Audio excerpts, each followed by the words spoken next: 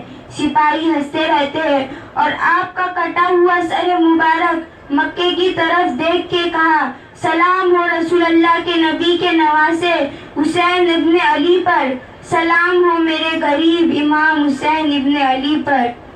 اور وہاں امام حسین علیہ السلام مکے اور کوفے کے درمیان تھے۔ آپ نے نماز پڑھ رہے تھے۔ جیسے ہی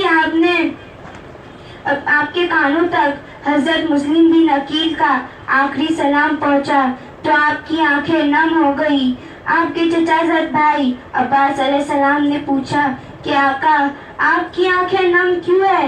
آپ نے فرمایا، عباس، میرا بھائی مسلم بن عقیل کوفے میں غریب الوطن کی طرح شہید کیا گیا ہے۔